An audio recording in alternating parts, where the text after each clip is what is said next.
Hi Stacy, how are you today? I'm good. How are you? I'm good, thanks. Good. So last week we met and we went over a diet plan. Yes. And it involved 3 meals and 2 snacks and keeping a food record. Yes. How did that go for you? It went pretty well. I mean, I definitely did a great job writing everything down and following the plan to the best of my ability. Okay, so you found that keeping a food journal helped you to stay on track. Absolutely. Okay. What did you find to be the biggest challenge throughout the week? I guess it would have to be breakfast because, when I get up, I can't eat that early, so I try and eat when I get to work. But sometimes with traffic and stuff, and just knowing what to bring and making it, it's so hard for me. Okay, so it sounds like you're a little bit overwhelmed and you don't have a lot of time in the morning. Right. So would it be okay if I offered you some suggestions on how you might incorporate diet and squeeze it in? I'd really appreciate that. Okay, great. Well, a great idea would be to maybe buy granola bars. And you don't necessarily have to have a classic breakfast like we said, but they do make breakfast bars that would provide you with adequate carbohydrate, protein, fat. And I actually have a list that I can give you of bars that I recommend. Oh, that would be great. That's something you'd be willing to try? Yeah, because that's something that I can totally eat in the car while driving. Exactly. Yeah. You can even pick up a box and keep them in your car, and then you just have it, so you don't have to even think about it in the morning. I never thought of that. That's a good idea. Right. And do you have a refrigerator at your workplace? Yes, I do. Okay, another thing you might want to do is yogurt is great for breakfast, or a piece of fruit. You can actually store it at work, and depending on if you have time, you have that there as a backup. That's another good idea. I love yogurt. Oh, perfect. Okay, right. So for next week, we'll try to have breakfast and just have the granola bar, the yogurt, and we can see how that goes. And okay, that's perfect. Okay. Were there any other challenges that you had throughout the week? I guess, I guess so. On Fridays, everyone from work goes out to lunch, and I don't really get to choose where we're going. It's kind of like a group decision, and everyone else kind of says, and I just go with the flow. And this Friday, we went out for pizza, and I kind of had a slice of pizza, and I was mad at myself, but I was whatever, it's just one slice, it's fine. But then I was still hungry, so I went and had another slice of pizza, and then I just totally got so mad at myself for all this, and then when I got home, I just spiraled out of control. Okay, so it sounds like you were feeling guilty about the pizza, and then you kind of just went off track. Yeah. Okay, I mean, when you have these pizza, what are the bad feelings you're having? What makes you feel like you need to just give up for the day, so to speak? I guess I just feel guilty about everything, so I just decide oh well, whatever, I already ruined it, so might as well just have all the things that I love. Right, and then do you just, what would be your plan? Do you just start on the new day, or? Yeah, if it's a Friday, then I would start again Saturday. Okay, it's good that you can get back on track the next day, but maybe we should work on some sort of contingency plan for when you do go off your diet so that you don't feel like it's all over for the day. Yeah, okay. Like a waste of a day, kind of. Right, I mean, I understand why you'd feel that way, but there are certainly ways to accommodate for that. I mean, if you want to have a slice of pizza, there's nothing wrong with having a slice of pizza, but I want you to enjoy it and not feel guilty. So, can I offer you a couple tips on how you could deal with this? That would be great. I mean, depending on the place, if you go somewhere and you're having the slice of pizza, you could also maybe order a salad with it just for bulk. And another thing is, so let's say you have the pizza, why not cut calories somewhere else, like at dinner?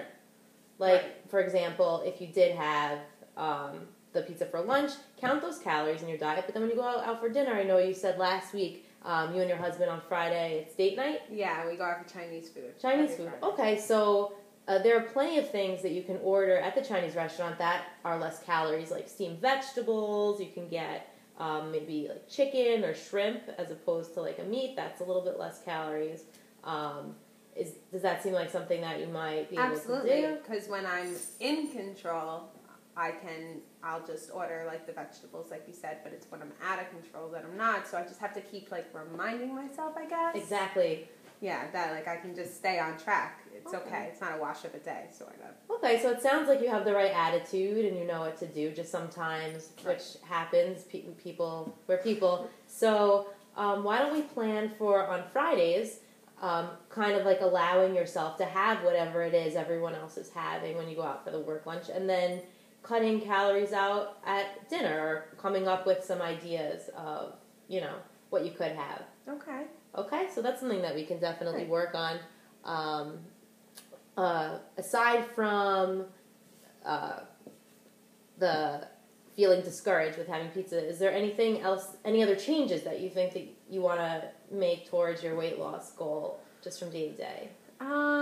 Well, I used to be very active, and I would go to the gym as much as possible, but now that I've taken on, like, another job, so, like, I'm at work all the time, I just find that, like, I get home, it's, like, super late, and, like, I have to make dinner and clean up, and then it's, like, 9 o'clock by the time I'm done, and I just, like, can't even function. But I'm, like, people are like, oh, you can exercise in the morning before you leave for work, and I'm like, but I leave for work at 6 o'clock in the morning. I wake up at 5. Like, I can't get up any earlier. It's just too early. So that's kind of perfectly understandable. And I actually, if you don't mind, I can tell you about what some other clients have done in order to incorporate exercise into their day. Fantastic. Okay, so you're a school teacher. You're in the city, right? Yes. Okay.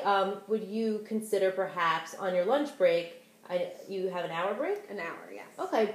Maybe taking half the time of your break. Would there be somewhere that you could go for a walk, maybe? Yeah, I mean, I can walk around the blocks and stuff.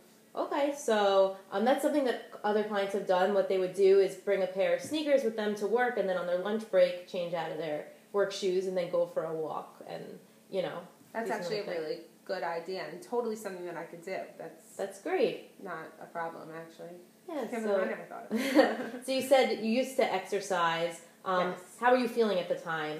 Every time I would exercise, I would feel really good about myself and, like, just, like, in what I'm doing, and, like, I always felt, like, energized and happier and things like that. And more in control of everything, I would say. All right, so it seems like going on a walk on your break would really make you feel good about yourself. One could only hope. Right. Okay, so why don't we aim to do that next week? As, do you think that 3 times a week sounds reasonable, or? Yeah, I don't see why not. I mean, as long as it's not my Fridays. Okay, so maybe we would do either Monday, Tuesday, Thursday, a 30-minute walk, like a fast-paced walk. That's perfect. Wednesday I have a lunch meeting, so that works out. Okay, perfect. So, and that's something you also might want to add to your log if you want to write down how you were feeling before, how you were feeling after, how it affected your appetite. And, you can use this log as a reminder, oh, wow, on, like, Tuesday I went walking and I was feeling great, and like, what works and what doesn't work, I guess. Yeah. No, that's definitely something I can do. Okay, I think it's great. It seems like you're really committed to adding exercise into your diet, and it's something that's important. Okay. Is there anything else I'm trying to think before we wrap up with the coming in the coming weeks that you might want to? Well, actually, Halloween this week. Right, Halloween. I always buy the candy for the trick-or-treaters, and somewhere along the ways, my husband and I eat it. Right. Because, it's candy, it's in the house, it's easy, it's just one little piece turns into, like, 80 little pieces, Okay. So that's hard. Perhaps I can offer you, again, a tip for that. Would you be open to hearing what I have to say? Of course. Okay, what I found worked in the past is if there is a candy that you don't particularly like, actually purchasing that candy on purpose, and then you have it in the house, but you're less tempted to eat it. That's absolutely true. I hate York peppermint patties. I hate Oh, them. Really? Yeah, okay. I really do. So maybe you could purchase like Yorks or the Junior Mints and keep those in the house for trick-or-treaters, and then you won't be as tempted to eat them. Yeah, no, that definitely works for me. That sounds realistic? Absolutely. Okay. I'd be happy to give those away. On a scale of 1 to 10, how important is it to you that you just avoid do you want to have candy, or you just want to avoid it altogether? Honestly, a 10. I'd like to avoid it altogether. Okay, well, it sounds like that's really important to you. It is. So when you go to the store, just they should have the packages of just the Junior Mints or the Yeah, I think they do. I think I saw them. Okay, great. So it seems like we set some goals for this week. You're going to do your best for breakfast, buy those granola bars when you go to the store, have them stored in your car, the yogurts at your office. Right. We're going to do the exercise, keep a log, and Halloween, you should feel pretty good about all that. Yeah, I do. I think I'm ready for this week, and I feel prepared, and I feel like, I could definitely handle it. All right, great. So we'll meet again next week, and you can let me know how that went. Absolutely. All right. Problem. Thanks, Stacy. We'll see you problem. soon. I'll see you soon. Bye. Bye.